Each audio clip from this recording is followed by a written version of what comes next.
The Todoroki family is a unique one. Every family has something distinct about it, but this family in particular has been the subject of discussion for years now. Through the recent dramatic Dabi reveal in the manga that felt like an episode of Mori, DNA tests and all, we've now filled in the details of the final member, Toya, making this video a total family breakdown possible. Before we get into it, if you do enjoy the video, please be sure to drop a like and subscribe to Plot Armor to never miss an upload. We're approaching that 100,000 subscriber mark and would greatly appreciate your help with that final push. Now for starters, we have Endeavor, the man who created this family, not out of love or joy, not out of sugar and spice and everything nice. The Todoroki family was created to inherit the dream he himself was unable to accomplish. At the age of 20, Endeavor had become the number 2 hero, and from there it didn't take long to realize he'd never reach number 1, and not necessarily the spot on the Billboard hero chart, but he'd never become as strong as All Might. He later confessed to All Might that if he'd simply wanted the seat, he could have put on a smile and tried to please the people, but that wasn't his desire. Endeavor now has the most resolved cases in history, evidence of how capable he is, but to reach All Might, the symbol of peace was too great an ambition.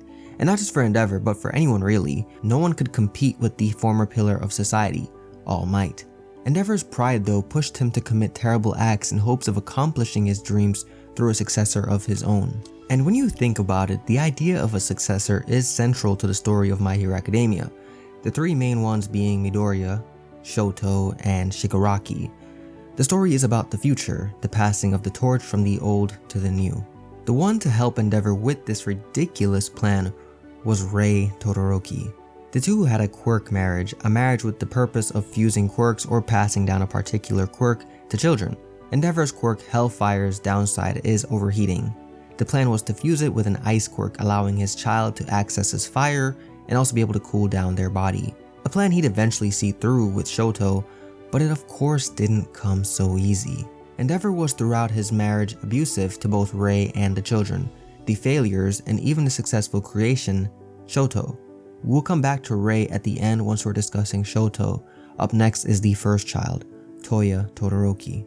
The first child of Endeavor was not what he'd hoped. Toya has his mother's body, but the same type of quirk as his father. His flames burned hotter than his father's, so while he wasn't the perfect child, he had potential. Toya was close with Natsuo, so much so that in his own words, every day he would crawl to Natsuo, crying his eyes out. He couldn't figure out why he existed. We of course haven't seen his whole life, but it appears at the start of his training, he was more enthusiastic, excited to learn. But based on the fact that he was crying to Natsuo, it appears the enthusiasm left once he realized he wasn't what his father wanted. Once he realized his father was hoping for the perfect quirk. And this would crush anyone. It's unfortunate that he grew to question his own existence, but at least it seems like he didn't resent his siblings Natsuo and Fuyumi at that time. While Natsuo has white hair and Fuyumi has white and red hair, Toya was a strange case. His hair was red, but then gradually it changed to white. By the time he disappeared, it was completely white. Now, as for Toya's disappearance, much is unknown, but what we do know is by this point he was certainly unhappy with his life. On that day of his death or disappearance, the winter winds howled and the air was dry. The location was somewhere Endeavor had spent a lot of his time training, Sekoto Peak. It was there that Toya supposedly burned to death. The fires burned over 2000 degrees Celsius and the body was never found. The assumption was that his bones were reduced to ashes and only a piece of his lower jawbone was found. Endeavor never believed Toya was dead, and how could he? Without a body, it's natural for hope to remain, and it was his first child after all. Endeavor had put his hopes on Toya despite lacking ice powers. Toya's fire was greater than his own. With Fuyumi being born next with an ice quirk, he'd put his faith in Toya. He really believed Toya would be the one to accomplish that eternal goal. Toya could have been the one to erase all the frustration and ugliness. But it didn't work out that way. It's unknown what happened to Toya, but he would later resurrect as Dabi, working alongside the League of Villains while plotting against his father Endeavor. Initially, he planned to kill the perfect child Shoto once he became a successful hero, but then Endeavor became number 1, and when the opportunity presented itself, he revealed his identity to the world, shocking his father, society, and the rest of his family. Up next is Fuyumi. Again, she was born after Toya and only inherited her mother's ice quirk, donning primarily white hair as evidence of this. Fuyumi too wasn't ideal, and her quirk was not stronger than her mother's, so there was no pressure on her to become a hero, and she did not. Instead, she became a teacher.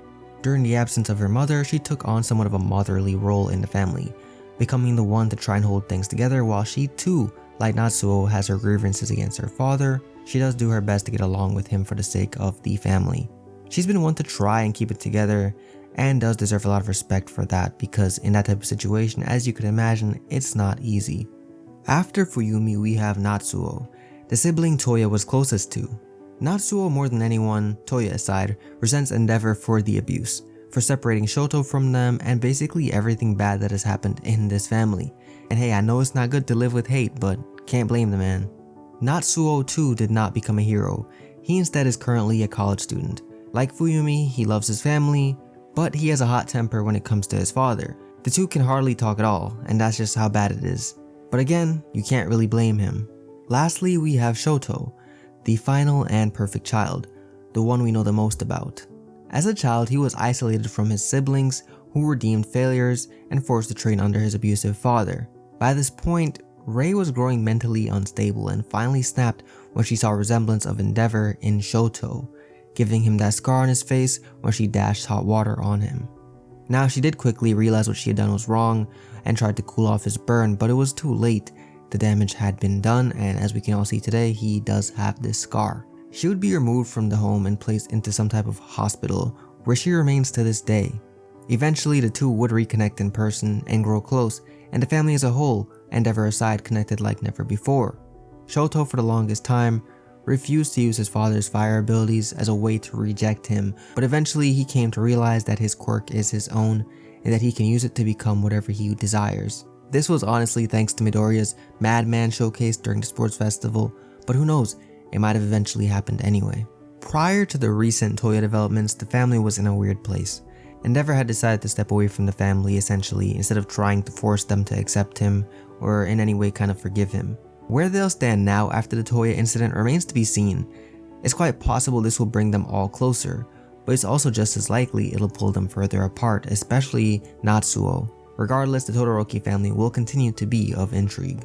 With that said, this is the end of the video. I hope you enjoyed it. In the comments, share your thoughts on the Todoroki family, and be sure to drop a like and subscribe to Plot Armor for even more great My Hero Academia content.